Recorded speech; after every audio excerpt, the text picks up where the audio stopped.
और बड़ी खबर इस वक्त आपको बता दें, आज जारी हो सकती है बीजेपी की पहली लिस्ट। ये बड़ी खबर इस वक्त आ रही है। सुबह 3 बजे तक बीजेपी सीईसी की बैठक चली है। पीएम मोदी की अध्यक्षता में यह बैठक हुई है। 16 राज्यों के करीब 150 सीटों पर चर्चा हुई है।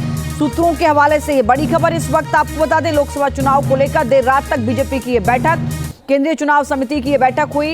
ये बैठक बेहद महत्वपूर्ण मानी जा रही है। प्रधानमंत्री नरेंद्र मोदी की अध्यक्षता में यह बैठक हुई है। लगभग सुबह 3 बजे तक यह बैठक चली है।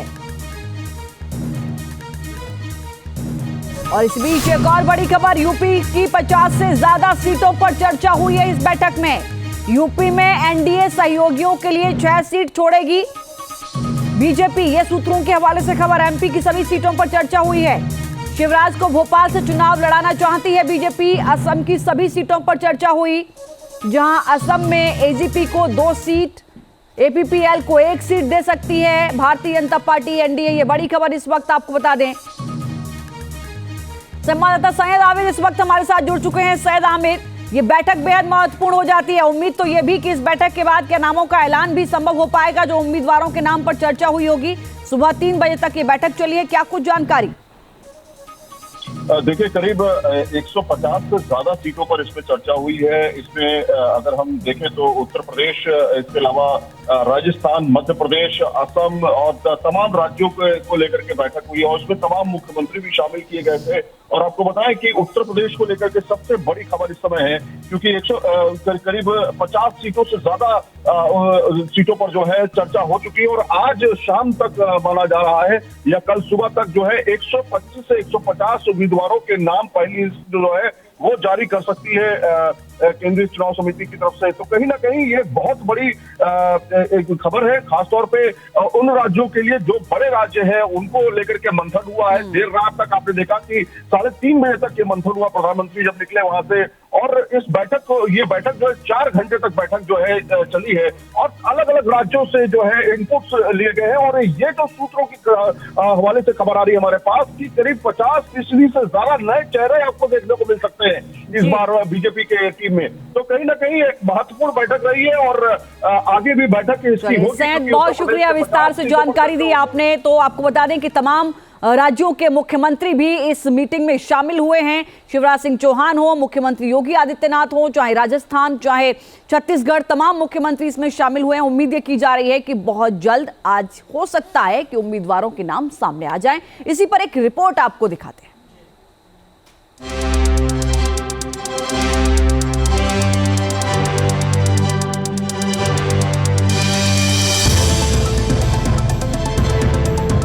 विपक्ष पर भारी, बीजेपी की तैयारी, चुनावी महाभारत, चौतरफा सियासत, दिल्ली में मंथन, 400 पार मिशन। 24 की जंग जीतने के लिए भारतीय जनता पार्टी के महामंथन की तस्वीर है।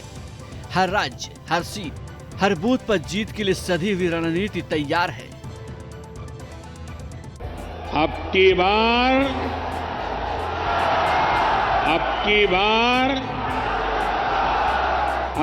बार एनडीए सरकार 400 पार। 10 सालों से केंद्र की सत्ता पर काबिज पार्टी के अंदर जीत के लिए और नए रिकॉर्ड बनाने के लिए अभिलाषा चरम पर है। तभी तो 2019 में प्रचंड जीत दर्ज करने वाली पार्टी 2024 के लिए कोई कोर कसर नहीं छोड़ना चाहती। भारतीय जनता पार्टी की केंद्रीय चुनाव कमेटी की पहली बैठक दिल्ली में बीजेपी मुख्यालय में हुई। मीटिंग में प्रधानमंत्री नरेंद्र मोदी, गृह मंत्री अमित शाह और रक्षा मंत्री राजनाथ सिंह समेत तमाम बड़े नेता मौजूद रहे।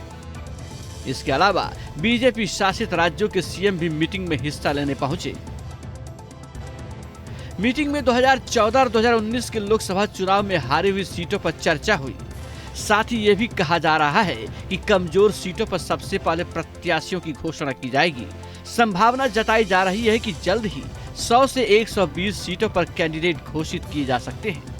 कयास है कि पहली लिस्ट में पीएम मोदी, अमित शाह के नाम हो सकते हैं। बीजेपी चुनाव में आधी आबादी पर दांव लगाने जा रही है। 70 सीटों पर महिला उम्मीदवार उतारने की तैयारी में है। कोर ग्रुप की बैठक में मध्य प्रदेश पैनल के संभावित नामों पर एक दौर की चर्चा हुई। त्रिपुरा, गुजरात, राजस्थान और उत्तराखंड के नामों पर मंथन चला।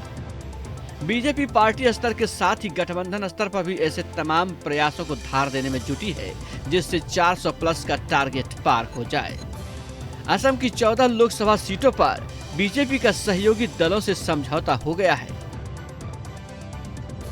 बीजेपी असम में 11 सीटों पर चुनाव लड़ेगी।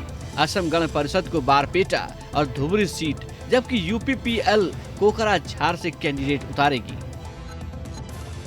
मोदी की अगुवाई में बीजेपी तीसरी बार चुनावी मुकाबले में उतरेगी।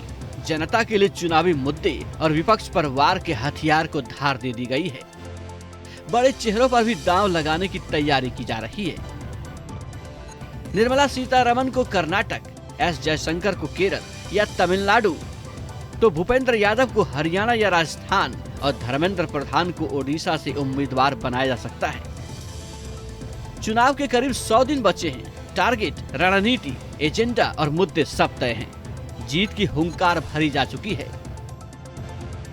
बीजेपी पूरी तैयारी के साथ मैदान में है तो विपक्ष आपसी झगड़ों से उबरने में जुटा है। सवाल ये भी है कि 24 में पीएम मोदी की चुनौती का मुकाबला विपक्ष कैसे कर पाएगा। TV news nation.